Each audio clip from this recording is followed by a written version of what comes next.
Hello, Ray. Good morning. Oh, good, Harry. Harry, by the way, are you doing something? Are you doing a little bit of support for Marcus Stewart? Because I know Mark has been very unwell, hasn't he? And he's got a big game down at Rovers on Saturday. Yes, I'm there on Saturday, Al, and then I'm so obviously going to give him some support. Great lad, good player, Marcus, and sad to see him not well at the moment, but we're supporting his charity. And then Sunday I'm up at, because Stevie Dukes, the kit man at Tottenham, has got a game for the air ambulance at Bishop Stortford, ex-Tottenham 11, against a celebrity. Big, lots of the old lads coming back, so looking forward to that one. Brilliant. And of course Bishop Stortford got promoted this year as well. Yeah, done well. And today I'm up at Mike Tyndall's golf day at the Belfry. Oh, lovely. So looking forward to that. Busy man, Harry. No Ascot today, no Chester. No stopping me. How was Ireland last week, Harry? Because I think we had you on, or was it a couple of weeks ago when you went to Ireland? Yeah, it was fantastic. Absolutely beautiful. Portmarnock, lovely people up there. We had a great couple of days. And I've been at Loch Lomond this week. So I think I'm on a golf tour. Sounds good to me, Harry. I'm really better at the game, but I'll keep trying. Harry, what about the Hammers last night? Look, still tight, 2-1, but at least they've got a lead going over to Holland next Thursday. Yeah, it gives them a big chance, and I think they'll be too. I still fancy West Ham. I think they look a bit stronger, and I think Antonio Bowen on the counter next week. I think they can probably score again. I think I fancy them to go through.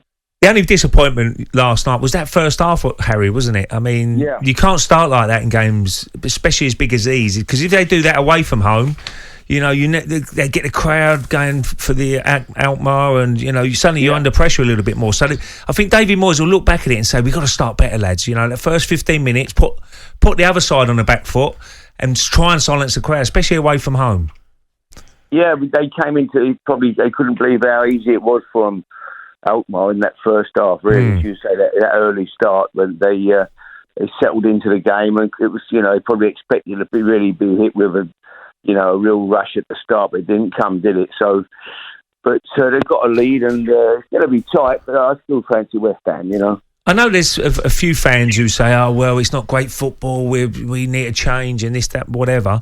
But if they do somehow win this Europa Conference trophy, and they are where they are in the league at the moment, then surely that's a successful season for West Ham. The last trophy they won was 1980.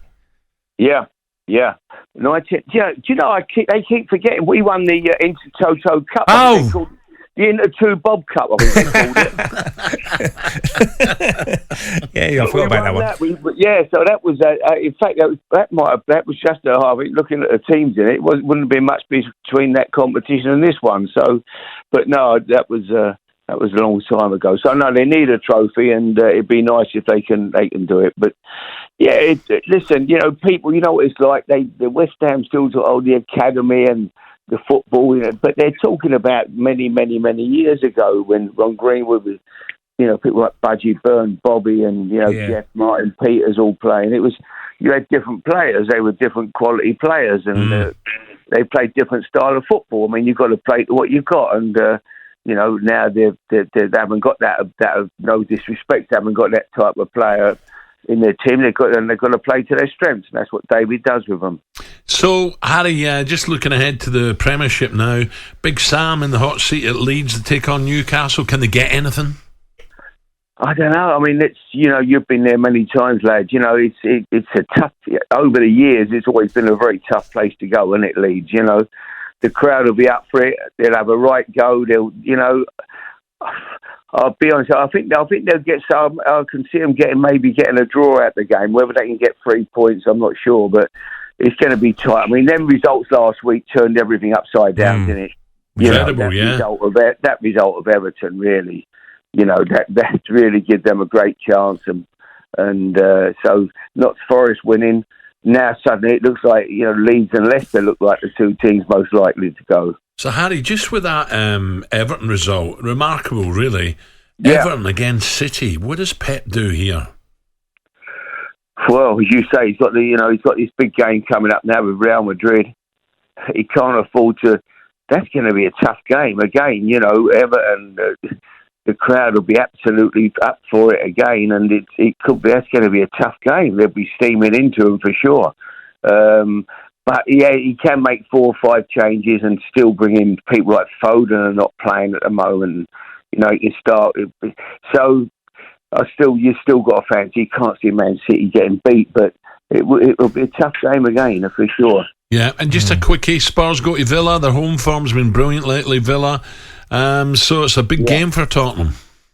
It is. They need a result. I think that will be a hard game. Villa, decent side. They've done well, haven't they? You know, and if Tottenham get anything out of that, I think they'll be pleased. But I can't see Tottenham making the top. Even though there was a couple of slip-ups last week, I'd still be surprised if Tottenham make the top 4. I think they're going to just miss out.